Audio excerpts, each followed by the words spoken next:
Volitve so pred vrati, temperatura v političnih strankah pa vse višja. Veliko je anket, ki merijo razpoloženje volivcev, na portalu Info 360 pa smo zagnali projekt neodvisnega merjenja javnega mnenja s pomočjo naših bralcev. Če ankete agencij merijo odgovore okoli 700 vprašanih, smo mi v merjenje vključili več kot 4000 ljudi.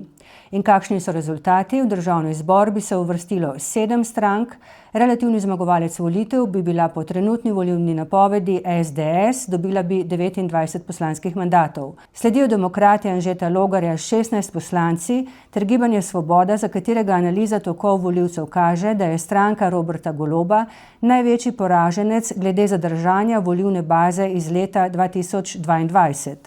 V parlament bi se uvrstila še skupna lista NSI, SLS in Fokus ter Resnica in Socialni demokrati.